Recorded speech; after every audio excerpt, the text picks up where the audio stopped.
Gente, esse Mark é tudo, vamos combinar? Ser chamada pelo Mark, hein, Maurício? Ser trocado pelo Mark.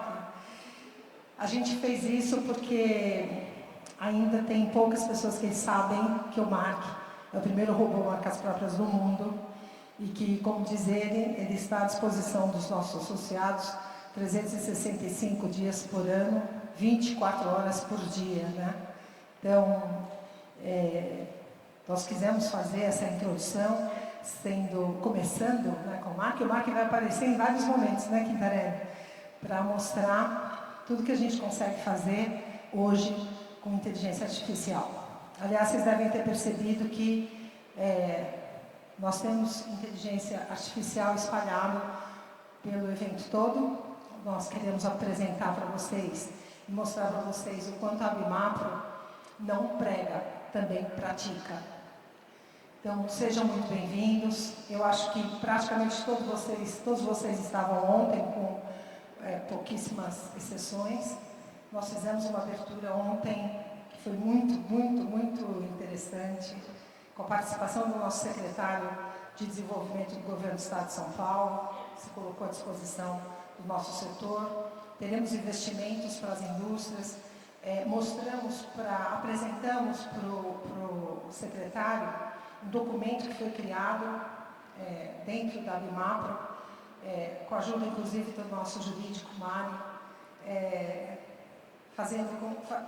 aportando toda uma contribuição para que a gente possa reduzir todo o impacto regulatório, principalmente para as indústrias, porque as indústrias sofrem bastante, né, com as questões regulatórias, as questões de vigilância sanitária, de bombeiro, de AVCB, ambiental. Então, a gente quer fazer de São Paulo uma cidade onde um estado, né, que a gente está construindo um modelo que está sendo portado na liberdade econômica para acelerar os processos da indústria, dar mais leveza a todas aquelas exigências que são feitas, muitas vezes de formas indevidas, né?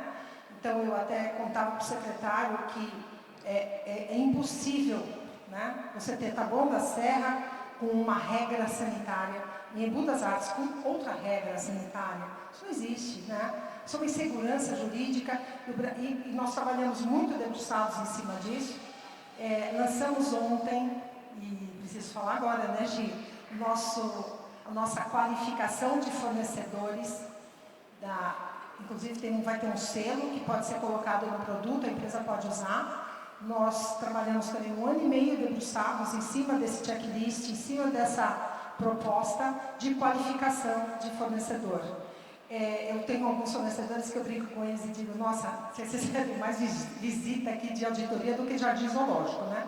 Então, isso tem custo, o custo obviamente é repassado para o produto, quem vai pagar a conta é sempre o consumidor final, e a gente tem a obrigação de tentar aliviar todos esses atritos que a gente tem na nossa cadeia com todos os nossos stakeholders e apresentar propostas que sejam propostas possíveis de serem aplicadas e que facilitem toda a nossa cadeia. Então, com a qualificação de fornecedor, quem aqui é fornecedor? Levanta a mão.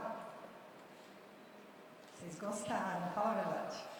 A qualificação Abimapro agora vai ser apresentada para todos os canais de varejo, para que eles endossem e aceitem como um fornecedor qualificado, é aquele fornecedor que está preparado para fabricar marca própria. Isso dá, inclusive, uma redução de tempo de desenvolvimento de processos. Então, foram duas apresentações que nós fizemos aqui, a nossa proposta para o governo do Estado, o lançamento do selo e um novo modelo de governança dentro da Abimapro. Está sendo ainda, né, Mari, desenvolvido. Esse é um trabalho que a Lusca está fazendo diretamente com o nosso jurídico, a Mariana. Mariana, por favor, levanta um pouquinho, que eu quero te mostrar aqui para o pessoal. A Mariana, ela é a nossa jurídica lá dentro da Abimapro e ela tem contribuído muito para que a gente possa caminhar, né, com mudança de estatuto, o nosso estatuto muda agora, e ele vem preconizado no nosso estatuto todo o ESG, como que a gente tem que fazer realmente para ter uma governança sistêmica dentro de uma entidade, porque, de novo, a gente prega para o nosso fornecedor, a gente tem que praticar, né? E ser modelo. Então, vem aí uma mudança grande, vem todo um processo escrito com relação a como que é essa governança, como fazer, como praticar, e deve também estar pronto agora a partir do começo do ano que vem. O que mais que a gente tem de notícia boa? Poxa, como é que a gente esqueceu? Tem alguma música muito boa aí que eu não coloquei, não falei, mas eu acho que improvisar é tudo que tem de mais legal? Tem uma música assim, dessas de... Sabe como é? Escolhe aí. Você já até levantou porque você sabe onde pegar a música, certo? Qualquer música, uma música. Oi? Vocês querem cantar? Gente, é que eu preciso dar uma notícia importantíssima para vocês. Para quem não estava aqui ontem, desde 2006, né, nós completamos a maioridade agora, completamos os 18 anos, e a gente tinha um sonho muito grande lá atrás. Os nove sócios fundadores, né, Quintarelli? Nós tínhamos um sonho, que era o sonho de ter 100 associados. Nós batemos 100 associados semana passada. Agora ninguém mais segura a gente. Batemos 100 associados. E o 100º associado foi uma fábrica, né? E a gente... Eu fiquei insistindo com ele, falei, você não vai querer mesmo ser o 100º? Você não vai querer mesmo ser o 100º, né? E aí aconteceu. E aí a gente já está com 101. Então, foi só quebrar aquela coisa do 100. E eu falava, Lúcia, agora depois que a gente passar o 100, a gente vai embora. Então, a gente tem certeza absoluta que este dia vai ser um dia com muito conhecimento, muito conteúdo. Quero agradecer imensamente quem contribuiu. Cris, por favor, eu queria que você soubesse que nós da Bimapro agradecemos muito você. E quando eu pensei em colocar você para coordenar esse negócio de dados dentro da entidade, eu tinha certeza que isso ia ser muito legal. Obrigada a todos. Todos que coordenaram, né, o Quintarelli, a Lúcia, enfim, que cuidou disso tudo, Giovana, toda a diretoria, todo o pessoal do grupo de marketing, a Ju, que não chegou ainda, eu acho, a Juliana Ferraz, para que esse evento fosse um evento que trouxesse para vocês energia boa, vontade de fazer mais, vontade de crescer.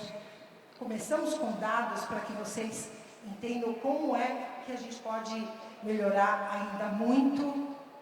E notícia boa aqui, hein? Tem pessoal de cash aqui, cash and care. Lembra que a gente falava, o cash vai levantar nosso número para cima. Então, tem pessoal de cash aqui, né, Nova Era? Né? De Manaus, né? O pessoal acredita tanto em marca própria, né, Paula? Que vem nada menor de Manaus para cá para o nosso evento, né? Então é isso, gente. Eu espero que vocês saiam daqui imbuídos de muita vontade de querer continuar fazendo, de continuar fazendo diferença, inclusive, no nosso setor. Porque são vocês os protagonistas dessa história toda de sucesso de marca própria no Brasil. Muito obrigada pela presença de vocês.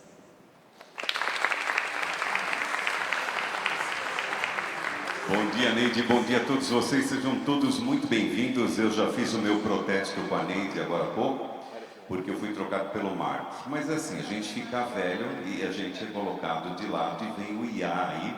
E ontem eu tive um bate-papo com ele, inclusive, eu encarei o Marcos e disse, e aí? Ele não respondeu. Então eu falei, não tá bom assim não. Brincadeira, IA, imagina, ela está aí, né? E não é de hoje não, e claro que ela ajuda em todos os segmentos. Sejam muito bem-vindos, nós estamos iniciando aqui as atividades do SIMP Quinta Semana, segundo dia de atividades da Quinta Semana Internacional da Marca Própria. Esse é o 14º Congresso de Marcas Próprias e Terceirização. Este ano com o tema Nossa Marca, Nossa Essência, Nosso Controle. Em nome da Bimapro, nós agradecemos o apoio institucional de GS1 Brasil.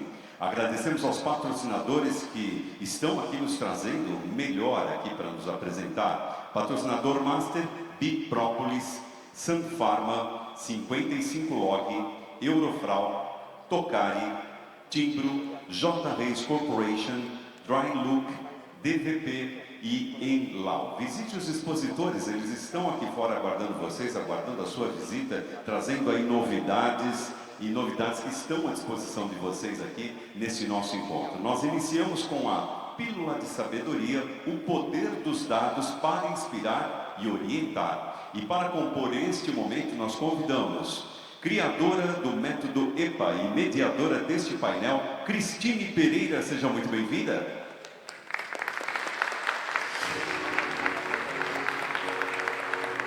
Compondo este painel, diretora comercial de varejo da Circana, Ana Weber.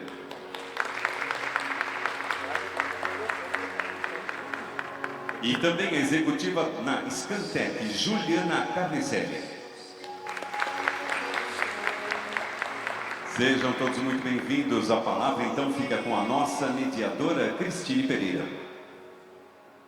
Bom dia a todos. É um grande prazer estar aqui com vocês. Esse painel, como a Neide comentou, a gente foi muito inspirado naquela visita que a gente fez na Europa, que foi apresentado aqui. Tem vários de vocês aqui que participaram, Indústria e Varejo, quando a gente viu as apresentações na PLMA lá, que é a maior feira que tem, né, os dados de como é que está o setor de marca própria no mundo. Quando a gente viu, a gente vê aquelas oportunidades que tem na Europa, mais de 50% de share, e a gente tinha visto a apresentação, que foi da Circana, que estava apresentando com dados da Europa. Aí a Neide sempre colocou o desafio, que eu acompanho aqui com a marca própria há muito tempo, né, de a gente trazer para o mercado brasileiro esses insights para nos inspirar e que a gente vai chegar lá. Então, por todo mundo que está aqui, que nessa cadeia que a gente vê que como a gente já evoluiu, né, Neide? Eu lembro aqui as primeiras apresentações que a gente fez na época de marca própria com preço, né? Depois foi a geração valor, respeito, toda aquelas... Quem está trabalhando bem, já tem cases muito bons aqui no Brasil. E a gente vai nesse painel que eu tive assim o prazer de trazer para vocês, que a gente conseguiu a apresentação do Global, que vai entrar o Ananda Roy, diretamente de Londres, né? Ele vai participar aqui com a gente no painel que a gente vai abrir, porque o nosso painel é o poder dos dados para inspirar e orientar. Vamos começar com inspirar, com a apresentação da Circana, com a Ana Weber, e ela, depois vai no final da apresentação, vai entrar o Ananda aqui, que eles trabalharam mesmo a 4 mãos, aquela apresentação que a gente viu em inglês lá, já pegamos as melhores os sites que vão estar traduzidos para a gente em português.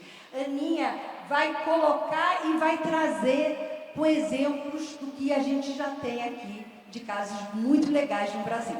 Então, vamos começar com essa parte de inspirar e depois vamos dar sequência com a parte da Juliana, que vai falar o orientar.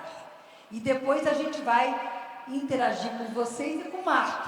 Eu adoro o Mark, viu, Neide? Sou super usuária e ele gosta, né? Marca própria, tem mãe e pai ou pai e mãe. Já fico discutindo com ele aquela velha questão.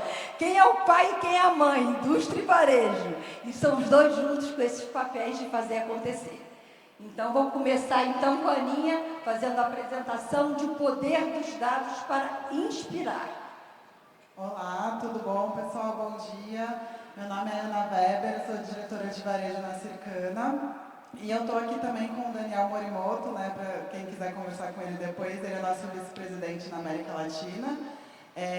E bom, hoje eu trouxe alguns dados para inspirar vocês aí no crescimento e desenvolvimento das marcas próprias. Então, primeiro, para me apresentar, né? Eu sou formada em administração de empresas, tenho MBA, né, na FIA em gestão de varejo e tenho mais de 10 anos de experiência com inteligência de mercado, atendendo tanto a indústria quanto o varejo. E hoje eu sou responsável pelo varejo aí na Circana.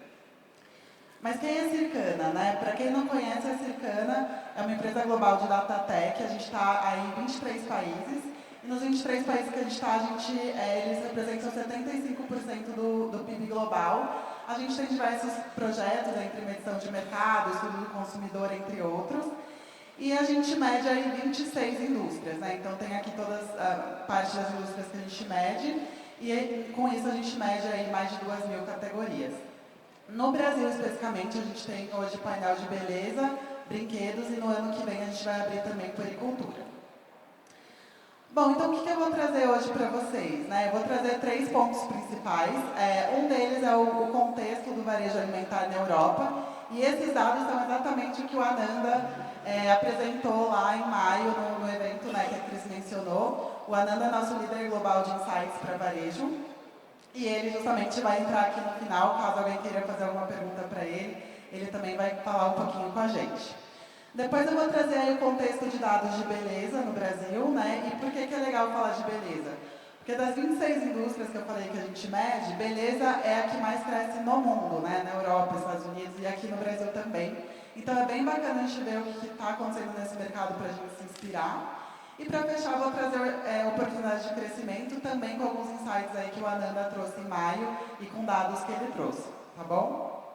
Então vamos começar com o contexto da Europa. Então aqui, muitos devem saber, né, mas a Europa é a região do mundo onde tem a maior penetração, a maior market share e participação das marcas próprias.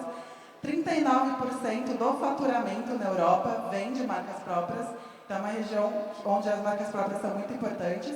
E está crescendo acima do mercado, né? Teve um crescimento de 6% no período que a gente analisou, com crescimento de 0,5%. E aí, só como base de comparação, nos Estados Unidos, a importância das marcas próprias é de 24% e também está crescendo acima do mercado. Então, é uma tendência que as marcas próprias cresçam mais do que as marcas tradicionais. Então, a gente divide, né, as nossas categorias entre categorias comestíveis e categorias não comestíveis.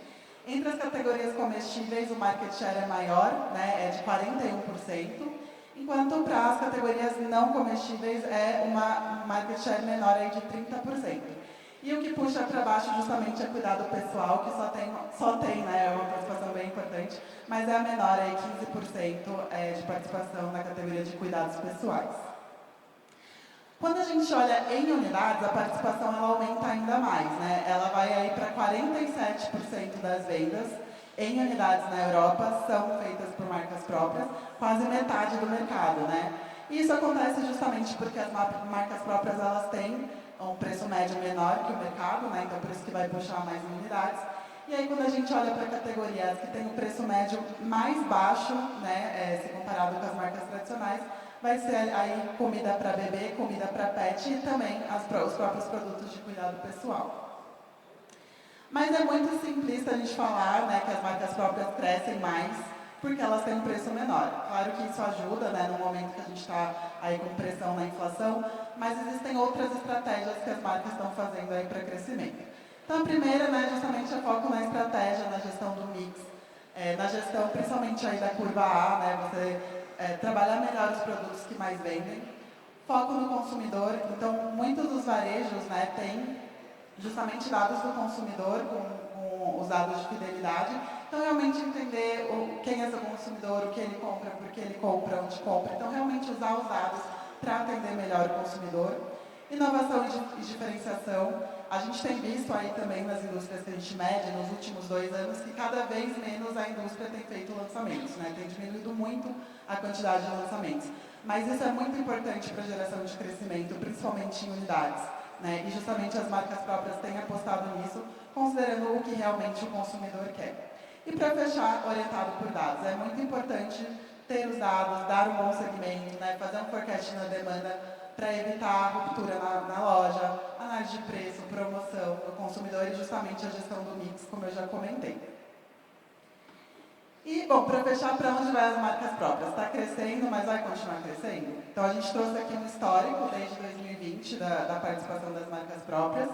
E se a gente pegar o período da pandemia, né, 2020 e 2021, as marcas próprias, elas perderam um pouco de participação justamente porque tinha uma pressão ali dos fornecedores, do preço e tudo mais. Mas de 2022 para cá, as marcas próprias começam a ganhar espaço. Um dos pontos é o preço, né, mais competitivo, mas também todos aqueles pontos que eu mencionei no slide anterior, né, foco no consumidor, foco em dado e assim por diante. E o nosso forecasting aqui para o próximo ano, para 2025, as marcas próprias sigam crescendo mais que o mercado, porém de uma forma mais desacelerada, e que mantenham aí seus 47% de participação em unidades no mercado europeu. Bom, então vamos falar um pouco de Brasil, beleza, né? Como eu comentei, então beleza é uma das categorias que mais crescem no mundo, e um dos fatores de sucesso, né, para que a categoria de beleza cresça tanto é porque ela viraliza muito online, né? Então hoje a gente sabe que tudo que viraliza muito nas redes sociais funciona, esse é um dos fatores de sucesso. E também tem uma outra tendência que a gente vê aqui, que são as de dupes, né? Então, para quem não conhece, dupe vem de um termo em inglês, que é duplicate, que justamente são aquelas marcas que se inspiram, né, inspiram o lançamento nos produtos de moda, só que a um preço mais acessível, né? Então, por exemplo, uma Zara, uma Renner e Riachuelo, que conseguem trazer produtos a um preço mais acessível aí de moda, se inspirando realmente nas marcas de luxo, é um exemplo de dupe, né? E aí, vendo essa tendência, a gente fez uma pesquisa em agosto com o consumidor aqui no Brasil, e a gente perguntou, você já comprou um dupe, né? E quase 70% dos consumidores falaram que já tinham comprado. E quando a gente perguntou qual categoria eles compraram, a maior categoria era beleza. Então a gente vê como que beleza realmente faz um fit aí com essa categoria. E justamente as marcas próprias, né, que a gente vê, elas estão se aproveitando dessa tendência para crescer. Então a gente trouxe aqui o crescimento das marcas próprias no nosso painel, né, comparando ela com as marcas tradicionais. E a gente vê que no último ano elas apresentaram um crescimento de duplo dígito tanto em unidades quanto em valores, e crescendo mais do que as marcas tradicionais, né? As marcas tradicionais caíram em unidades. E, bom, esse crescimento não vem do último ano, né? Se a gente pega ali desde 2021, as marcas próprias estão constantemente crescendo mais do que as marcas tradicionais, e no acumulado desse ano alcançaram 12% de participação no nosso painel. Então, a gente tem alguns cortes aí de categoria. O primeiro corte que eu vou trazer aqui como exemplo é o skincare, né? Dentro do skincare é onde tem a maior participação das marcas próprias, chega a quase 1/5 das vendas, né? 25%. E as categorias mais importantes vão ser aquelas de cuidado do corpo e cuidado do rosto, né? Então, também tem o tratamento de limpeza de rosto, desculpa. Também tem cuidado de rosto. Normalmente, as marcas de preço mais alto é onde tem mais importância para tratamento de rosto, porque precisa de mais tecnologia, né, um ácido e assim. Então, as marcas as marcas próprias, elas acabam tendo maior penetração realmente nas categorias que têm uma menor especialização. E a gente trouxe aqui os exemplos das nossas departamentais que participam com a gente, né? Então, a gente tem a Alquimia da Renner, a Bio da Riachuelo e a Beleza da C&A. Todas a gente pode ver que tem um foco bem grande em cuidar do corpo e limpeza, né, para rosto. E outro ponto interessante é que eles sempre têm a estratégia de colocar os produtos deles próximo ao checkout. E isso é bem legal, porque aproxima o consumidor ali, né?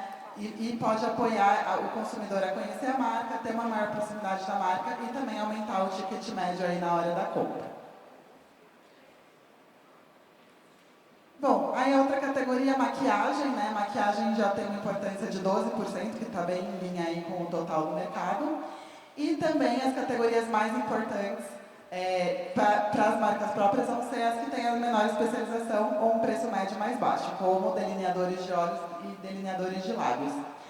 E também outras categorias, por exemplo, que têm tendências mais voláteis, né? Então, por exemplo, as sombras.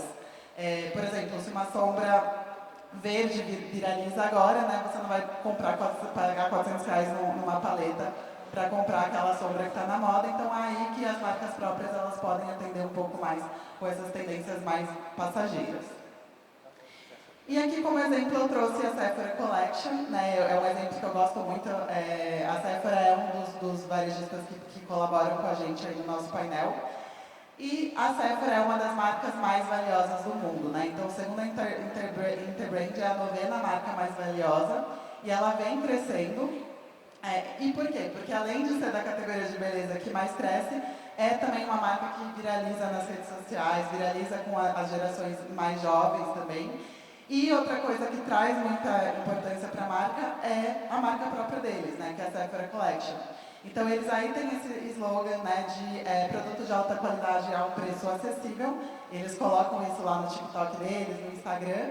E com isso, eles trazem acessibilidade para o consumidor comprar na loja deles, né? A gente sabe que a Sephora traz marcas com preço médio muito alto e ter uma marca própria faz com que o cliente possa ali fazer a primeira compra, entrar no ecossistema da Sephora e talvez depois ir para as outras marcas.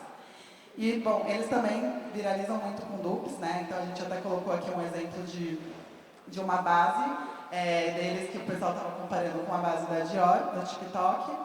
E também, isso aproxima muito, ter o nome da Sephora no produto, né, traz a Sephora para o dia a dia do consumidor. Então, você acaba fidelizando e fazendo com que o consumidor todos os dias lembre de você. Então, esse é um exemplo bastante legal. E para fechar também vou falar aí de fragrâncias, né? Então, fragrâncias a gente vê que o market share de marcas próprias é bem menor, só 1%. E aqui é onde as marcas próprias poderiam aproveitar muito mais, né? Eu vejo isso como uma oportunidade, porque a gente vê muito dupe de fragrâncias, mas vindo de outras marcas, né? E tem cada vez mais crescendo o dupe de fragrância. Já me ofereceram, inclusive, no Uber, fragrância para comprar. As marcas próprias hoje elas ficam muito mais focadas em creme perfumado, em sabonete perfumado, então poderia explorar muito mais. E aí eu trouxe um exemplo de uma das marcas que trabalham comigo que agora começou a trabalhar um pouco mais essa oportunidade. Então a gente viu, por exemplo, esse ano que o tratamento perfumado para o corpo cresceu aí 63%, bastante acima do mercado, 12 milhões a mais de vendas se comparado com o mesmo período do ano passado. E a gente viu justamente a alquimia da Renner viralizando recentemente no TikTok com um dupe do perfume da Sol de Janeiro. Eu não sei se vocês ouviram do Sol de Janeiro, mas Sol de Janeiro foi a marca do ano para beleza. Lá nos Estados Unidos também, se a gente considerar todas as categorias que a gente mede, também foi a marca que mais cresceu. Então é bem bacana para a Renner, né, ter um dupe, né, viralizar aí, e justamente a gente já vê aqui o banner do site dele no Black Friday já promovendo um produto que está bastante viralizado aí na internet. Bom, para fechar, então, vou mostrar aqui um pouco das oportunidades que a gente vê de crescimento para as marcas próprias. Então, a gente vê aqui 4 opções estratégicas para a gente competir efetivamente. Primeira, colaboração estratégica, que é a mais conhecida, né? Então, você vê uma marca ali que tem fit com a sua e fazer um lançamento, uma edição limitada, né? Então, por exemplo, recentemente, tanto a Alquimia quanto a Bio fizeram aí lançamento com a Hello Kitty, né? A Hello Kitty está muito em alta esse ano, 50 anos da marca, né? Então, eles fizeram ali uma parceria e um lançamento, foi bem legal. O segundo exemplo é expandir a categoria, né? Então, expandir a categoria para novas categorias, novos claims e assim por diante. Também um exemplo bem legal recente foi o lançamento da NIDS. Inclusive foi a Cris que me mandou esse exemplo. A NIDS acabou de lançar a NIDS Natus, né? Que tem um posicionamento sustentável, embalagem 100% reciclável. Então isso é um novo claim para a marca deles que já é existente. E também eles lançaram, por exemplo, hidratante em barra, né? Então, hidratante em barra é um novo formato, né? E está muito em alta agora. Então, eles expandem aí as categorias fazendo novos tipos de lançamento. Diversificação horizontal, que é justamente você ir para outras categorias. Um exemplo aqui é a Chili Beans, né? Que esse ano também teve um lançamento recente bem legal. Eles são marcas de óculos, mas eles entraram, por exemplo, em bebidas funcionais. E aí vão atender todo um outro público que tem a ver com o público jovem deles. Então, isso também foi bem bacana. E você também lançar uma linha mais premium, né? Então, como a gente comentou aqui, também até a gente já comentou antes, as marcas próprias, elas normalmente têm um preço mais baixo, mas não por isso a gente, né, a gente pode lançar um produto mais premium ou com um posicionamento mais premium. E a gente tem um exemplo recente também da Mercadona, lá na Espanha, que acabou de lançar uma linha de laticínios com alto em proteína, né, com um posicionamento diferente, mais premium, e está desempenhando bastante bem. Então, com todos esses exemplos que eu comentei, a gente pode ver que todos os lançamentos eles trazem e cobrem alguma tendência que vem do consumidor, né? E para a apresentação que o Ananda fez aí em maio, a gente fez uma pesquisa com o consumidor para entender quais são as demandas futuras dele. Então a gente listou aqui 4 principais, né? Sustentabilidade, ética e consciência, indulgências acessíveis, bem-estar e autocuidado, wellness está muito em alta, e resiliência e aumento de desempenho. Então, cada vez mais o consumidor está interessado em produtos que vão aumentar o desempenho mental e também físico dele. E como que vai ser o shopper do futuro? Ele está interessado no valor, né, no valor do produto. Então, se você pensa na demanda futura dele, se você lança produtos que estão de acordo com o que ele quer, ele vai, inclusive, pagar mais por isso, né? Então, o consumidor ele quer marcas que entreguem o que ele está procurando. Mas não adianta você fazer o melhor lançamento do mundo, né, e não ter o produto dentro da loja. Então, realmente, você ter a disponibilidade do produto, evitar a ruptura, vai ser muito importante para o consumidor não ir para outro canal, né, ou para outro varejista. E, para finalizar, a experiência do produto é essencial. Então, a gente tem aqui 64% dos consumidores, né, que a gente entrevistou, falaram que eles não voltariam a comprar se eles tiverem uma má experiência com o produto. E só 10% deles voltariam a comprar com promoções ou algum tipo de outro evento comercial, caso eles estejam não satisfeitos com os produtos. Então, é muito importante a gente garantir a efetividade ali no ponto de venda. Então, para fechar, né, tudo que a gente comentou aqui na apresentação, né, e o que a gente traz aí de inspiração para crescer, a gente colocou 4 opções de opção estratégica, né, então colaboração, expandir a categoria, diferenciação e lançar produtos mais premium. Inovar é chave para crescer, né, então como eu comentei, cada vez a gente tem visto menos lançamentos, então a gente fazer lançamentos de acordo com as tendências do mercado é bem importante. Executar com excelência, né, ter o produto no ponto de venda e dar uma boa experiência para o consumidor e ter o crescimento eficaz, que é o que significa. Como que a gente dá seguimento para ver se a nossa estratégia está funcionando? Com o uso de dados, né? Então, os dados são muito importantes para entender o consumidor, entender o shopper, fazer boa gestão de mix, né, evitar a ruptura. E tudo isso a gente apoia vocês aí com dados para isso. Muito obrigada, gente.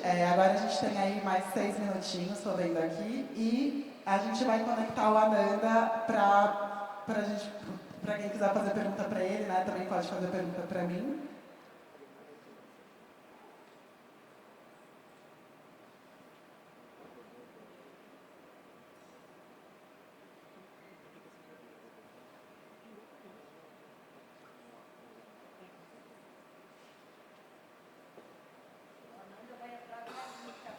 Ele vai entrar aqui, ó, já. Hi, Ananda, how are you? Do you hear us? How are you? I'm very well. Pleasure to join the conference today. Good morning, all. So, Ananda, do you want to say some words for them about private labels? Sure. Retailers have been investing significantly in private labels, and we are tracking the development over the last 10 years. You are now seeing evidence that even as inflation eases, there is continuing growth, and that is something we need to study, as Anna has mentioned. Eu vou traduzir, então, o que ele falou. Ele falou que a indústria continua investindo em lançamento de marcas próprias, e mesmo com a inflação agora diminuindo, se espera que as marcas próprias continuem crescendo, né, e ganhando importância no mercado. Ananda, I will ask if someone has some question for you. Just a second. Alguém quer fazer alguma pergunta para o Ananda?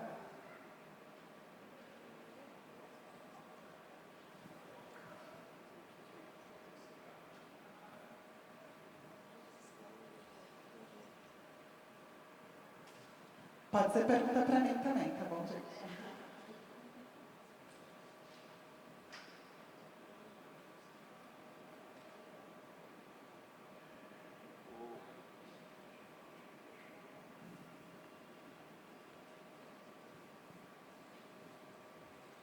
Ananda, how are you? Nice to meet Very you. well. Can you talking about the growing the market share in United States and the United Kingdom? Can you compare the development of private label in these both countries? So in the United States, it is one of those few occasions where they are behind a trend. So in the United States, only 20% value sales is in private labels. This is much lower than Europe and certainly in the United Kingdom. In Europe, Germany and Spain particularly have a very, very high prevalence of private labels. But the United States is much more behind the curve. Okay, and about United Kingdom, you have an idea about the growing in that? It is growing significantly in the United Kingdom. So as I mentioned, in Europe, Germany and Spain are the first. United Kingdom is about 24%, so it is traveling a bit behind Europe. That being said, the United Kingdom is a very high margin market, which is why it is very attractive to retailers. Consumers are willing to pay a premium, even for private labels, and they are very used to innovative, differentiated products. So it's a very attractive market. But yes, it is a bit behind Europe as a whole. Aí só para traduzir para quem não entendeu muito aqui, ele respondeu que justamente a Europa ela tem um market share maior aí que os Estados Unidos de marcas próprias, né? Mas que os países que têm o maior market share vão ser a Alemanha e Espanha, e que o United Kingdom, né, no caso Londres, vai ser um pouco menos, vai ser lá na casa dos 24%. E por que isso? Porque lá a pressão da margem é maior do que nos outros países, e também o consumidor lá demanda muito mais por inovação do que as outras regiões. Então, justamente por isso que para lá é fica um pouco atrás de outros países da Europa. Thank you.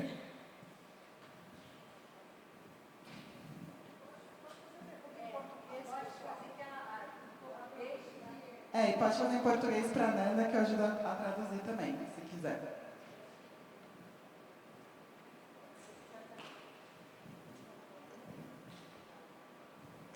Em relação a tendências, né? O que a gente pode esperar, se pode, né, com base agora a gente teve recentes eleições americanas, se existe alguma perspectiva, se mede algum tipo de impacto nisso também, na questão do desenvolvimento de marcas próprias? Eu vou perguntar essa para a Nanda. Ananda, she just asked, considering the new elections in the US, if you see any new perspective for private label, because we see that there is private label is growing too, but considering the new economic scenario, what would change? So there is a concern in the United States that they may enter a recession. This typically means that retailers have a high amount of competition between retailers.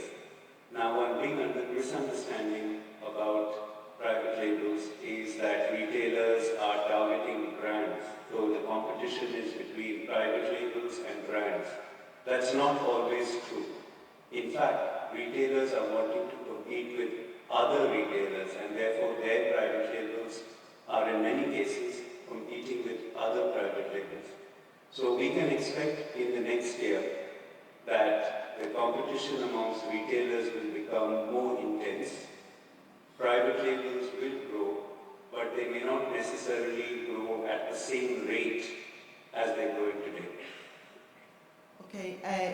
falou que as marcas próprias elas vão continuar crescendo, mas não no mesmo nível que está crescendo agora, né, que foi o que a gente viu na apresentação também.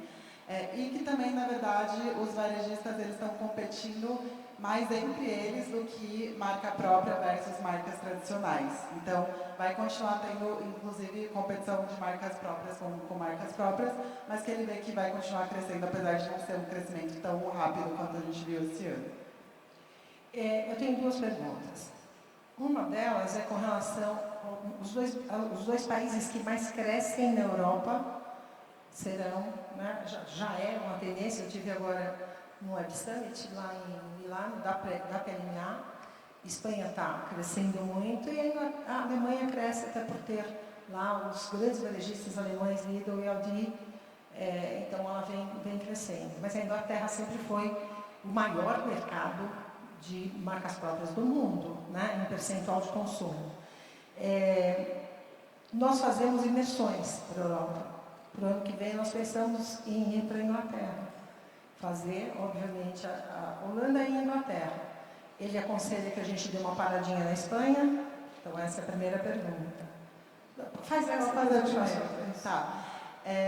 She's asking, she's saying that they usually do immersions in Europe. They know that the market share in German and in Spain are big, but for them, like London is like one of the biggest markets, so they would like to visit there, and also Netherlands. But she would like to know for the immersion, for this trip they are going to do in Europe to get to know better the private labels. Which other countries you think would be good countries? Spain. If it's a good country for them, Spain, to visit and to get to know private labels better. I think the most advanced countries for private labels, believe it or not, is in Asia. And it has got a lot of innovation both in edible food categories and non-edible, non-food categories. However, in Europe, Germany and Spain are very much advanced. Mercadona in Spain in particular has really been investing heavily in private label. All the latest trends, for example, high protein dairy, as well as organic, etc. So I would strongly recommend visiting Spain. On the other extreme, Italy has a very low prevalence of private labels, and this is because the penetration of discounters and supermarkets are very low. So you can see both extremes. Italy, low penetration. Spain, high penetration. But Asia Pacific has got the best innovations. Ele até saiu da Europa, né, um pouco. Ele falou que a Ásia é um bom lugar ali para conhecer e bom para visitar. Ele falou que a Espanha também é muito interessante, também por conta tem também o Mercadona, que a gente citou bastante, mas que realmente a Ásia é um país bastante, é uma região bastante interessante ali para ver as marcas próprias. Nós já estivemos lá, eu até, lembra, Cazu? Quando ninguém visitava a China, nós resolvemos ir para a China para fazer uma imersão em marcas próprias. Hoje, claro, já cresceu bastante. Mas vamos pensar na Ásia também. E a outra, até porque Mercadona, nós estivemos no Mercadona em Portugal. Em todo o centro de desenvolvimento, visitamos. Então, é impressionante o share da Del Colônia deles, dos perfumes deles. Eles têm mais de 70% de share dos perfumes do Mercadona. É impressionante, nós ficamos impressionados de ver os números, né? O Brasil tem uma resistência tão grande em cosmético, no canal alimentar. Eles, além de ter muito cosmético no canal alimentar, é o que mais vende. Perfumes Mercadona são, assim, os maiores shares que eles têm. Mas a outra pergunta focando um olhar no Brasil, né? E óbvio, dentro de todas essas questões do mundo eleitoral, geopolítica, né? Que a gente tem um problema seríssimo, mas ao mesmo tempo o país, o Brasil, geopoliticamente é muito bem é um dos melhores países, né, para resolver toda essa questão. Ele entende que se a gente pudesse fazer uma previsão de crescimento, como a PNMA fez em 2020, que até 2025 chegaria a 50%, estamos em 47% aí na previsão, qual seria a previsão do Brasil até 2030? De crescimento para a marca própria. Crescimento para a marca eu não sei se ele vai saber responder, porque a gente acho que a gente não tem dado suficiente, né, de marca própria. Não, eu só quero uma intuição. Uma o quê? Quero intuição. Ah, não, mas eu vou perguntar, eu só estou adiantando. Eu quero que ele faça uma previsão com bola de cristal. Ananda, she's asking more now about Brazil. I told her that we don't have that much data background but she wants to know a forecast from you, what you see, because in Brazil we still have a small market share for private labels. We have a lot of ground to grow. And what do you see here for our region, for Latam or for Brazil, if you see that your forecast for the next 10 years? I think Mexico as an example, but Latam more generally, is very similar to Italy. The retail landscape has a lot of disorganized convenience, a lot of independent convenience stores. And this is why the prevalence of private labels is low. As supermarkets become more well established, and as discounters like Aldi, Lidl and so on become more established, you will see a significant growth of private labels, particularly in the cost of living crisis because of inflation. Bom, então ele vê que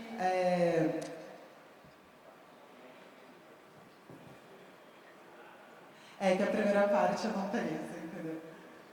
Me ajuda aqui, Dani. Oi, pessoal, tudo bem? Bom, basicamente o que o Ananda está comentando é que a gente também aqui no Brasil, apesar de a gente não ter dados, né, como o mercado ele vai ter uma pressão inflacionária também, isso é uma oportunidade, né, para as marcas próprias continuarem crescendo.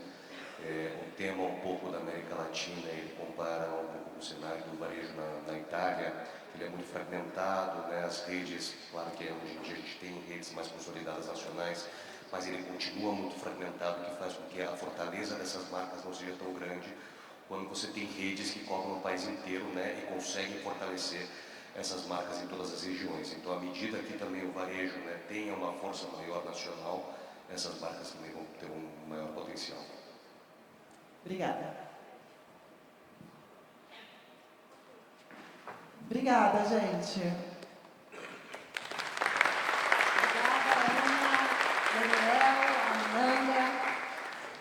Sorry, just Ananda, thank you. We are going to end our part. Thank you for your participation and time. Thank you very much. Thank you. Então, agora dando sequência, agora vamos para o poder dos dados para orientar com a Juliana Descantec. Obrigada, Cris. Bom, vamos lá. Bom dia, gente. A gente vai conectar muitas das coisas que a gente já conversou de manhã, então a gente vai falar da pressão inflacionária, a gente vai falar do tamanho, da questão do varejo ainda ser muito pulverizado e a importância de marca própria. Então, para começar, só vou apresentar um pouquinho a Scantec através de um vídeo e depois a gente começa. Quando a Cris chamou a gente para falar, eu falei, nossa, vai ser difícil a gente conseguir falar em 25 minutos. Né? São mais de 30 anos trabalhando com dados, mas vamos tentar resumir isso em 25 minutos para vocês, tá? Cenários complexos e em constante mudança geram ineficiências. A Scantec simplifica o complexo, transformando mais de 12 bilhões de tickets lidos em todo o Brasil em informações ágeis e acionáveis. Por isso, mais de 47 mil varejos e mais de 300 indústrias tomam decisões eficientes, têm melhores negociações e resultados, sabendo as maiores oportunidades. Preço, sortimento e promoções até o nível SKU em todo o Brasil. O NPS e o nível de satisfação de excelência, além de um atendimento próximo nunca visto no Brasil, alavancando seus resultados, gerando mais faturamento. Scantec, inteligência com resultados.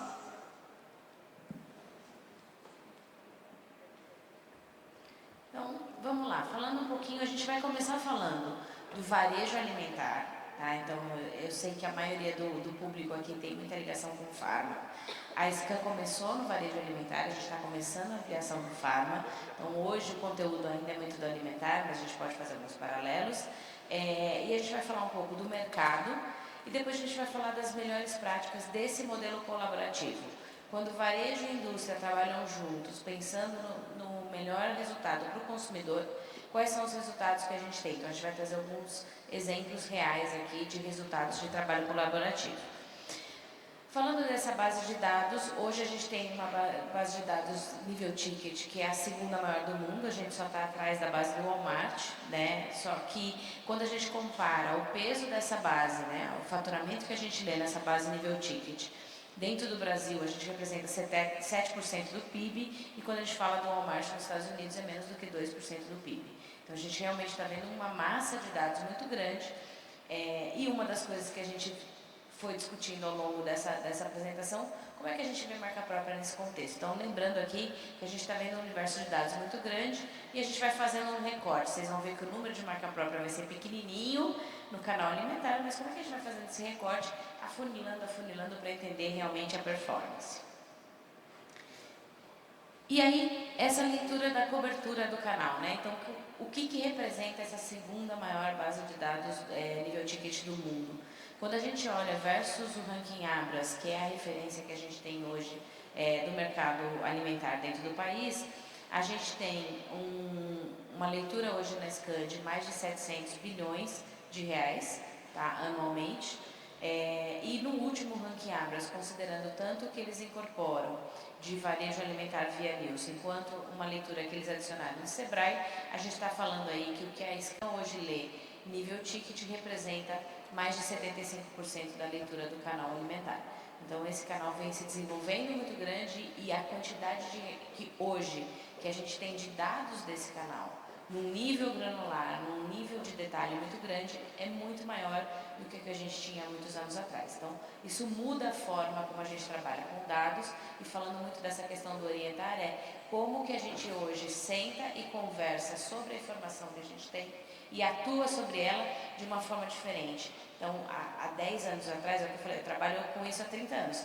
Há 10 anos atrás, há 15 anos atrás, o dado era um reporte, né? Hoje o dado serve para eu tomar uma ação, para eu implementar alguma coisa, para eu ver o resultado, para mensurar o resultado.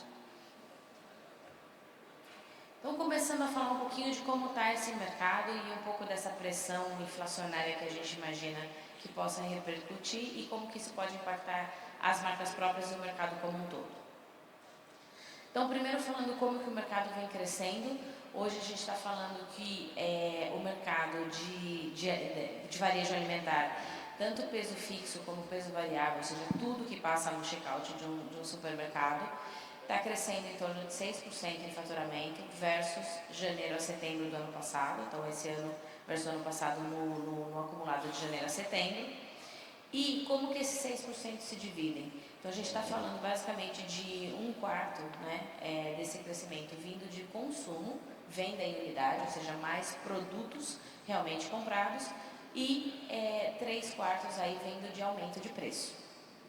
E como que esse crescimento de consumo veio se dando? Ele veio se dando principalmente pela quantidade de idas ao ponto de venda. Quando a gente está falando aqui de fluxo em loja, é a quantidade de tickets, né? Então, saindo daqui, se eu passar numa padaria, ou à noite se eu passar no mercado antes de ir em casa, são 2 tickets. Então, esse aumento da quantidade de visitas ao ponto de venda e não necessariamente fazendo compras maiores no mesmo momento de compra, tá? E quando a gente fala do crescimento em preço, é um crescimento em preço mesmo, não é um crescimento por mudança de embalagem, né? por um mix diferente, ok? Esse é o cenário de janeiro a setembro. Ele é um cenário relativamente positivo, como vinha sendo também o cenário de indicadores econômicos até mais ou menos a metade do ano. Quando a gente começa a olhar isso no mês a mês, a gente tem uma mudança significativa. A gente teve um setembro muito ruim, por vários efeitos, até efeito calendário, a gente teve menos finais de semana nesse setembro do que no setembro do ano passado e tudo mais, mas a gente começa a ver sinais de preocupação principalmente em virtude desse crescimento de preço, que é o que a gente vê aqui no último mês, já atingindo um aumento de preço versus setembro do ano passado de praticamente 6%.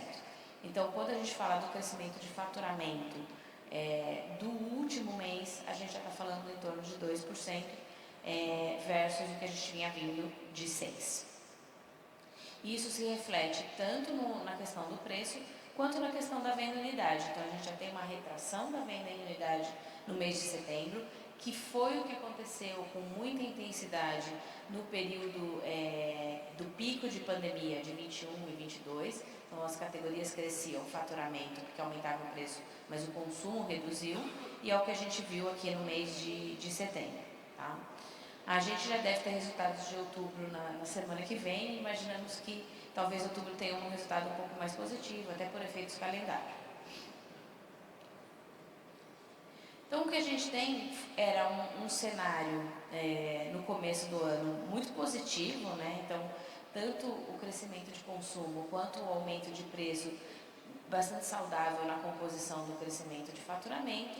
E quando a gente vê esse último recorte do último trimestre, a gente já vê um crescimento basicamente por preço, que foi exatamente o que aconteceu nos períodos de 2021 e de 2022 principalmente, e os primeiros meses de 2023.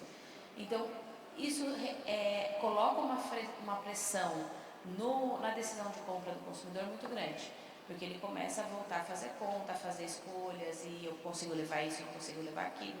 Então, a pressão inflacionária começa a afetar muito mais e racionalizar muito mais o consumo, tanto na escolha de quais categorias, de quantidades de produto, quanto também de marcas, né? Então, é um contexto importante para que a marca própria se posicione, porque as marcas alternativas, né? Então, muitas vezes, nesse momento, eu não consigo levar a marca líder, eu vou ter que optar por uma marca alternativa. E a marca própria tem que se colocar nesse rol de marca alternativa nesse contexto. Então, como que a gente olha para esses números de marca próprias nesse contexto? O que está acontecendo naquele crescimento que a gente viu? Então, quando a gente fala do crescimento de 6%, ele considera preço fixo, preço variável. Aqui a gente colocou só os produtos de peso fixo, que são os que mais são comparados com marca própria, né, que são os produtos embalados, com código de barra no varejo. E aí a gente está falando de um crescimento em torno de 5% do faturamento. Então, o mercado total crescendo 6%, os produtos com código de barra crescendo 5%, e marca própria crescendo esse faturamento em linha, né? Então, quando a gente olha no ano, esse crescimento está acompanhando, está na mesma proporção, só que o peso de marca própria é muito pequeno. A gente está falando de 1,5% de share no total varejo alimentar de todas aquelas 47 mil lojas que a gente colocou, né? Então, a gente sabe que tem muito varejista aqui que não trabalha com marca própria, a gente tem um universo de pequeno varejo muito grande aqui dentro. Então, por isso esse universo aqui de 1,5%, ele parece pequeno, mas lembra que ele é pequeno dentro de um universo bem grande. E aí a gente começa a fazer o recorte. Então, o primeiro ponto é olhar por cesta, né? Aonde que marca própria está crescendo mais nesse comparativo desse ano versus o ano passado? Então, o primeiro ponto é que a gente tem um crescimento significativo na cesta de bebidas, onde o peso é ainda menor, ou seja, uma cesta onde aparentemente a gente começa a trabalhar com marca própria e começa a introduzir em algumas categorias novas ou dar mais atenção, porque realmente a cesta de bebidas não é uma cesta tão bem conhecida pela questão de marcas próprias, tá? E a gente tem alguns outros crescimentos importantes, como também de perecíveis, né, de produtos congelados no geral, e as outras com um crescimento um pouquinho mais tímido.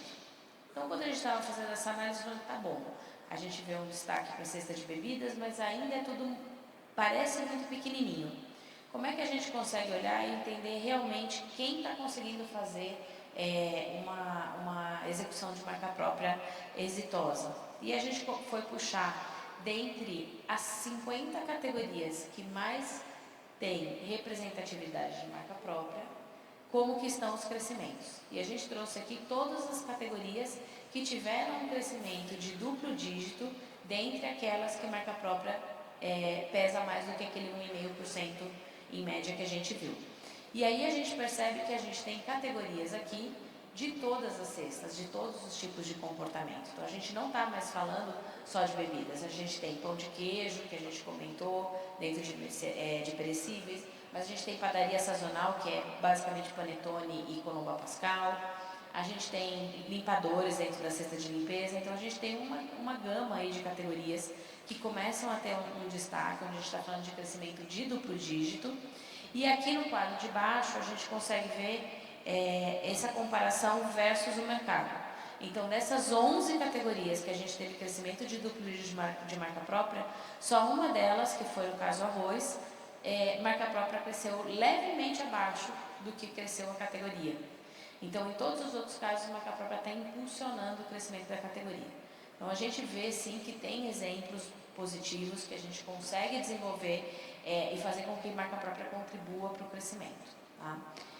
Todos esses números aqui, eles ainda são totais, né? Eu estou olhando o total da categoria, eu estou olhando o total da marca própria, que é um overview do mercado. Qual que é o nosso viés na Scantec?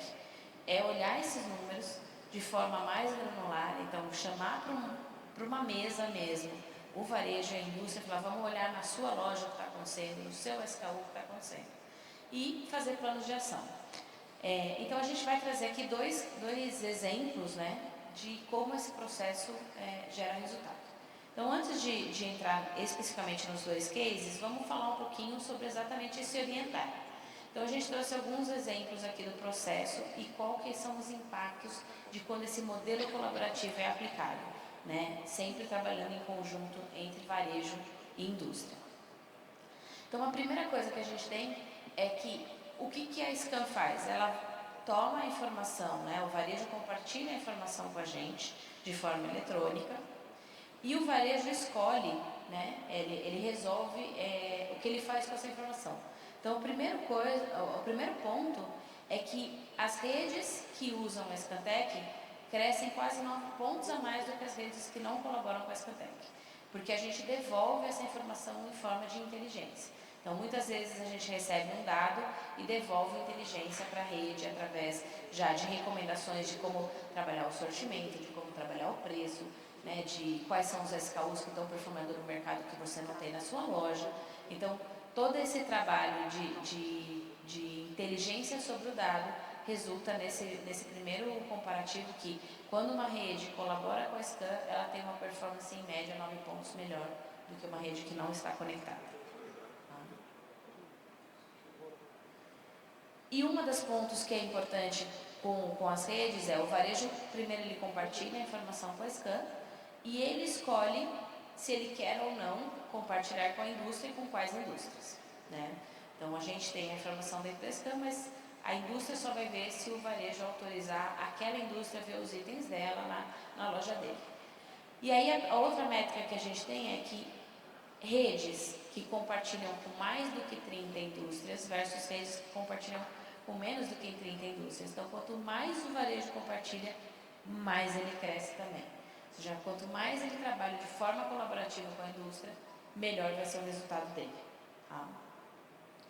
E o terceiro ponto que a gente oferece também, dentro do nosso modelo de negócio, a gente tem o clube de promoção, né, que, como eu estava contando para a Cris, é o Uber das promoções do varejo. É uma plataforma onde a indústria escolhe em que rede ela quer fazer uma promoção. E a rede pode chegar lá e falar, eu quero essa promoção na minha loja, eu aceito, e a Scan operacionaliza essa plataforma. Tá? Então, o clube de promoção é uma das ferramentas que a gente usa muito, tanto com a rede, mas também com a indústria, para otimizar esse processo de ativar alguma atividade dentro da loja. Quando a gente tem as redes que fazem mais uso do clube de promoção, elas também crescem mais. Então, a gente percebe que quanto mais a gente está discutindo sobre o dado, a gente está usando o dado para tomar decisão no negócio e para repercutir em ações, melhor é o resultado. E todos esses números aqui a gente está falando de resultado para a rede. Tá? Então, vamos olhar dois exemplos de como a gente usou a informação para trazer melhores resultados.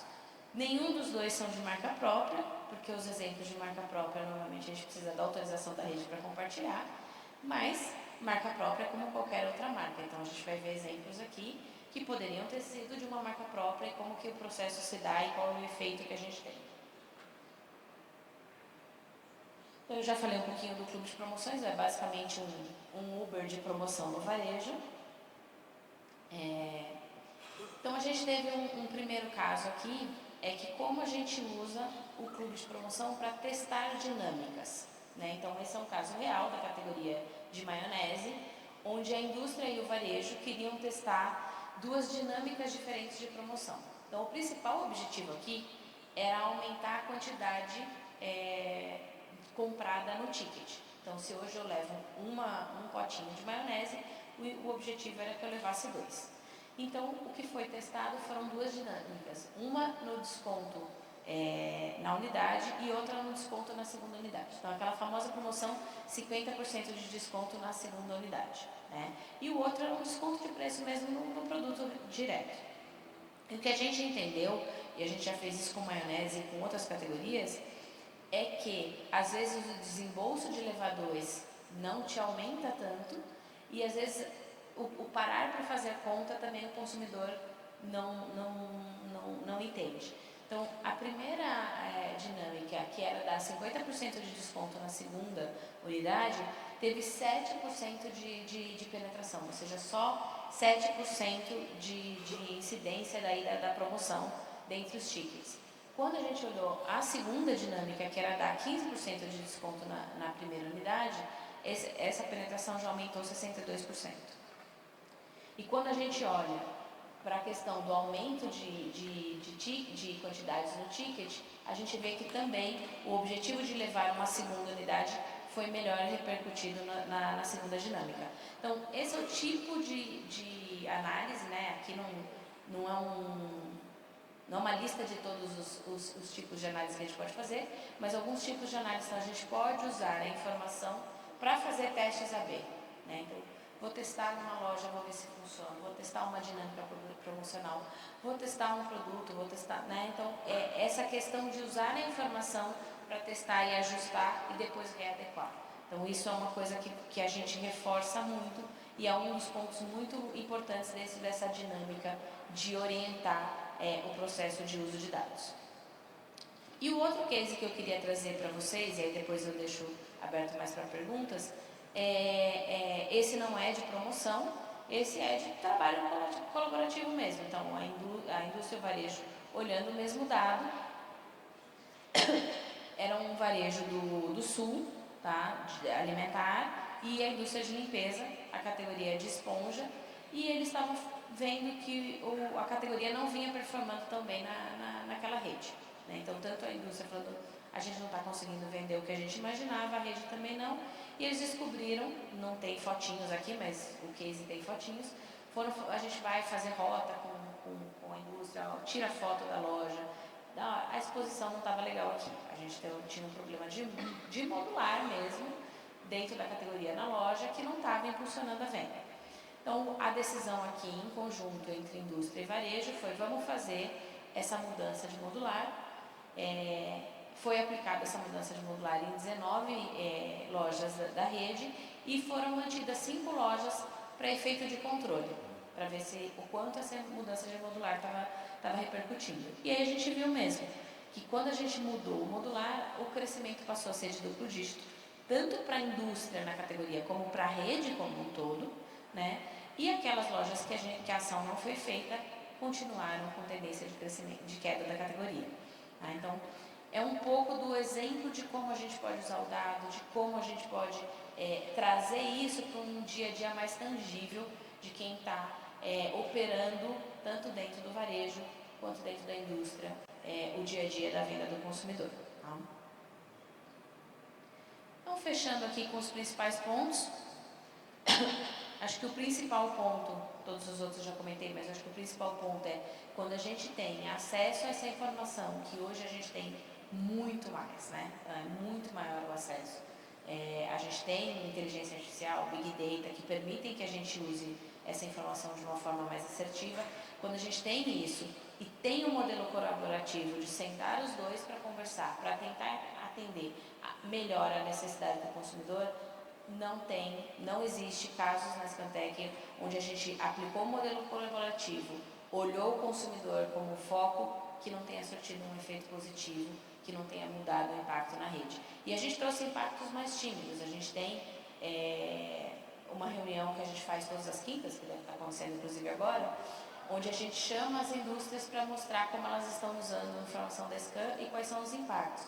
A gente tem casos de crescimento de 40%, 50% de vendas de categoria numa rede por colocar um plano de ação para corrigir algum tema de uma categoria específica numa rede. Tá? Bom, gente, era isso. Não queria estourar o tempo, mas aí a gente tem mais 3 minutinhos se alguém quiser fazer uma pergunta ou se você quiser abrir o painel. Ótimo, super obrigada, Ju. Então aqui, o que a gente viu, que agora a gente vai ter, né, uns 15 minutinhos para interagir com vocês. Primeiramente, super obrigada aqui às duas. Não sei se vocês viram que a tecnologia está proporcionando para a gente, até o nosso amigo Marco, que a gente vai interagir com ele, mas tem tanta informação e o que faz a diferença exatamente são as pessoas. Por isso que a gente vê de como é que a gente vai estar dentro desse ciclo e a gente, profissionais do setor de pesquisa de mercado, fazendo esse interface de ajudar vocês, a indústria e o varejo, nesse processo de colaboração, de utilizar as informações de maneira apropriada e acionáveis. Por isso que a gente fez questão de colocar os dados aqui como de inspirar, primeiro aquele onde a gente espera estar, né? E aqui a gente vê essas grandes tendências que a gente traz e tem realidades aqui que a gente já viu, trouxe da Europa e tem aqui realidades que a gente vai fazer da Europa, Estados Unidos, chega na América Latina e no Brasil. A gente, quando vai fazendo esse funil, a gente vê que quem está trabalhando bem no modelo colaborativo, que a gente fala que a gente tem milhões de casos e está começando a criar as histórias de valor aqui no Brasil, do verdadeiro win-win-win. Quando a gente fala esse win-win-win, que às vezes fala, gente, vocês falam isso há tanto tempo, mas isso é uma realidade que vai ficar sempre, vai permear, e depois quem a gente vai deixar aí para as próximas gerações, que é esse modelo colaborativo, que todo mundo, que a gente vê quando senta juntos com os mesmos propósitos, indústria, varejo, focado no consumidor, e vamos trabalhando com aqueles dados, com aquele propósito. Você viu que a gente chega aqui, né, a níveis, por isso que a gente quis colocar e trazer para vocês nesse painel, dessa importância como a gente começa quando a gente mede. Porque senão a gente fala, não, aquela promoção foi boa, ruim, cadê? Vamos pegar os que aplicaram e não aplicaram, teste e controle, né? A gente fala, quem trabalha com marca própria é só preço? Não, a gente mostra aqui, nessas categorias de marca própria, que tem aquele papel específico de desenvolvimento da categoria, de ter um item que vai gerar inovação, que vai atender uma necessidade que veio até do próprio consumidor naquela região, que precisava, tinha um diferencial competitivo, uma necessidade de usar, então vai ter aqui dos dados. Então aqui é só para a gente verificar quantidade de dados, e agora eu queria ouvir um pouquinho vocês, tá? O que vocês queriam aprofundar, quanto aqui com as duas, né, com a Juliana e com a Ana. Senão eu vou ficar falando porque eu adoro. O Marco é no final. Ele vai falar aqui das tendências, né, o Demarco, e depois que ele ouvir as perguntas, a gente vai ouvir o Marco. Quem tem alguma questão? Bom dia. Eu tenho um ponto para a Juliana, se ela puder ajudar na reflexão, agradeceria muito. Muito prazer, muito obrigado pela apresentação excelente. Juliana, fico aqui refletindo sobre, embora tenha entendido perfeitamente seu ponto com relação à pressão inflacionária sobre os resultados, mas curioso fico pensando no aumento do emprego. Por que razão, no seu entendimento, não tem refletido recentemente no aumento do consumo? dos resultados de uma maneira compensatória. Puder ajudar nessa reflexão, agradeço muito. Obrigada. A gente não tem nesse material, mas a gente teve vários materiais ao longo do início do ano que a gente mostrou exatamente isso. Os indicadores econômicos nesse início de ano, né, de 2024, foram muito positivos. Então, você tinha aumento de emprego, você tinha uma inflação sob controle e você não via isso refletindo no consumo, né? Tem alguns fatores aí que são mais externos ao próprio consumo. A gente primeiro carrega ainda um endividamento muito alto. Então, se eu tenho um pouquinho mais de dinheiro, eu tenho que começar a zerar as dívidas, pensando no dia a dia do consumidor. Então, tem fatores que estão fora da cesta de consumo e do momento de compra do mercado que ele tem que resolver, e a partir do momento que a corda sai do pescoço, essas ações são tomadas. E a gente tem um outro fator, é que o consumidor pode ter aprendido a racionalizar o consumo também, né? Porque ele passou com essa corda no pescoço durante muito tempo, então ele também ficou mais crítico nas escolhas e em como ele faz essa escolha. Mas a gente tem ainda um fator externo de racionalização.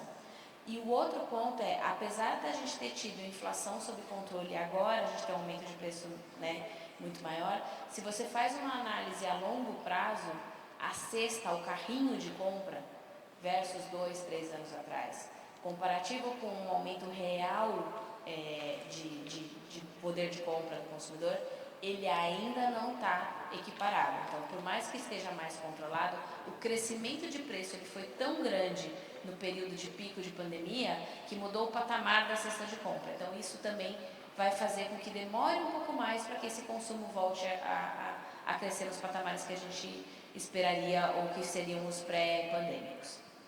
Eu acrescentaria uma pergunta para você. Nós hoje temos um problema seríssimo afetando o varejo, que são as bets.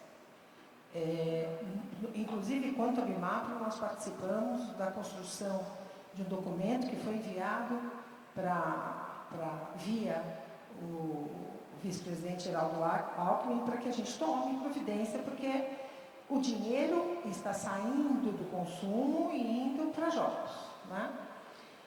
Vocês sabem quanto, conseguiram já alguma forma de medir quanto que isso está sendo desviado? Porque a gente fala da inflação, a gente fala, e ok, o Brasil tem um problema seríssimo de aumento de preço na ponta toda vez que você tem uma alta de dólar. Porque o Brasil não tem indústria, tudo é dolarizado, né? Então, e o que não é dolarizado, a gente tem... O que não é dolarizado tem feito de Gerson. A gente tem a lei de Gerson. Já que está tudo aumentando, então vamos também aumentar. Mas a gente sabe quanto que as bets hoje estão tirando do varejo, do consumo. Não só alimentar, de absolutamente tudo. Acho que a única vantagem aí é o cosmético, que entre dirigir o dinheiro, vai comprar jogo, e para o cosmético, já que eu tenho que continuar cuidando de mim. Vocês têm essa... A gente não tem esse número, mas a gente vem escutando muito isso do mercado. Essa é uma preocupação que o mercado vem trazendo. Então, não está repercutindo no consumo, esse dinheiro está indo para outro lugar. A gente ainda tem endividamento, né? Endividamento de pagar conta atrasada alto. Mas as bets, a nossa percepção é que as bets têm trazendo essa preocupação, sim, mas a gente não tem dados desse. Aí também, só complementando, a gente também não tem dados sobre isso na Circana, mas saiu um estudo sobre isso. E aí, assim, pelo que eu sei, tem uma parcela da população que normalmente é mais jovem mesmo, que é quem está mais apostando. Então, tem alguns estudos, eu não lembro exatamente, mas eu lembro que a faixa etária era de 20 a 30 anos, mas eu acho que esse tipo de dado é legal a gente acompanhar até, né, como varejo, para depois a gente entender como agir. Tem um estudo, depois eu compartilho com vocês. Eu queria fazer uma pergunta, aqui talvez possa ser para a Cris e para a Juliana, mas me fica à vontade se quiser responder. A gente viu cases ali de categorias que estão crescendo muito, né? A água ali despontou, mas tiveram outros exemplos também. E todo mundo aqui de marca própria, de certa forma, seja de uma rede que tem vários SKUs, 100, 200, 300 até 1000 SKUs na rede, ou seja a indústria, que às vezes eu estou indo bem ali, mas não estou indo bem ali. olhando esse cenário, né, que marca própria ainda é pequeno, mas que tem algumas categorias que despontam, qual dica que vocês dariam para as indústrias aqui, para os varejos também, para conseguir pegar carona nesses itens que estão crescendo, para que os outros cresçam também? Qual seria a recomendação, a dica de vocês? Então, falando um pouco dessas tendências, então, o que a gente vê é que a marca própria cresce quando ela tem um posicionamento. Então, assim, você tem claro o que você quer com ela e você executa esse posicionamento. Então, acho que trabalhar em conjunto para entender em que categoria, qual é o posicionamento que você vai colocar para conseguir crescer. Então, acho que os cases de sucesso, a gente está falando de 11 categorias, na Scan a gente mede mais de 300. Então, 11 deram certo, porque o plano foi muito bem executado, o propósito estava muito claro. Então, acho que o principal ponto é entender qual é o propósito, se tem aquele espaço que foi delimitado para a marca própria e se até aquele espaço. Em muitos momentos, e aí não é só de marca própria, tá? Marcas tradicionais também. Você constrói um propósito, você posiciona a sua marca de um jeito, e aí o concorrente faz alguma coisa, você se desespera e muda totalmente o propósito. É o pior cenário que você pode fazer. Eu só queria deixar aqui uma solicitação, uma ideia, talvez, uma oportunidade. Tem tanto nome bonito para a gente chamar.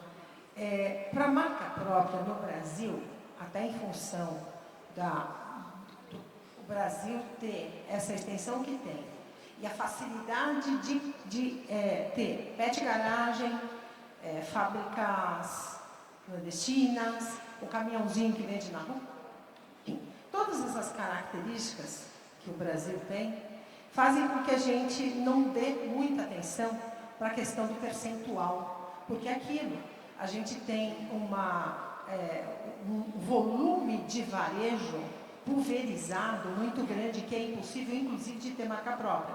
Vai começar a aumentar agora através dos distribuidores fazendo marca própria, do cash entrando, mas de qualquer forma, o importante mesmo é que a gente tinha 1,6 bilhões de faturamento em 2006 e hoje nós passamos de 200. E eu acho que isso sim é um baita de um crescimento, porque se a gente falar, tem 1,5%, quando na Europa está chegando a 50%, quando nos Estados Unidos está chegando a 30%, ok, mas são características distintas de como se comportar. Até porque o canal que mais cresce marca própria no Brasil hoje, e cresce 2 casas decimais, é o canal Farma, né? E que está fazendo um trabalho muito competente, um trabalho que está deixando aí todo mundo, nós, né, que somos do setor, extremamente satisfeitos com o trabalho que está sendo feito. Então, eu acho que é super importante a gente ter esse olhar. Quanto fatura? Nós estávamos ontem aqui com o Jorge Lima, que é o secretário de Desenvolvimento do Estado de São Paulo, e ele não queria saber percentual, ele queria saber quanto fatura. Quantos bi dá de faturamento? Quanto emprega? Né? Esses números para a gente são muito importantes, porque percentual no Brasil, eu acho que vai demorar demais ainda para a gente chegar a conseguir modular esse negócio. Aqui só para complementar, eu concordo totalmente com o que a Ju falou, né? Então, assim, posicionamento de marca é importante, que foi até o que eu trouxe ali na minha apresentação, né? A gente sair do negócio do preço e pensar na construção da marca. Mas também se inspirar com o que a gente vê lá fora, né? Então, aqui também na nossa apresentação a gente trouxe vários exemplos, a penetração por categoria lá fora, então entender, lá fora o que funciona mais e ver o que a gente consegue trazer aqui para a nossa realidade. Joia, agora o tempo aqui acabou do nosso painel e eu queria agradecer muito, e aqui, Neide, até reforçando aquele quadro que foi o UOL que a gente queria mostrar para a marca própria no Brasil, exatamente quando a gente foca quem está trabalhando, você vê crescendo a duplo dígito. Então, até as taxas de crescimento com quem trabalha é muito mais importante do que aquele share geral, porque tem justamente esse viés do Brasil como um país continental. Então, aqui, vamos fechar, então. Agora, vamos voltar a ouvir o nosso Mark, né? Vamos ver o que ele achou, né? Mark, o que você achou do nosso painel, das tendências apresentadas e dos números no Brasil? Somos férias as informações sobre a marca própria. Parabéns, adorei tudo que vi e ouvi. E tenho a certeza que nossos associados e convidados aqui presentes adoraram também. Muitos vão, com certeza, utilizar destas informações para redirecionar seus atuais projetos de marca própria e servir de base para novos lançamentos. Muito bom! Nós agradecemos então todos que participaram deste painel. Muito obrigado pela colaboração de vocês, abrindo aqui este segundo dia de atividades aqui do CIP.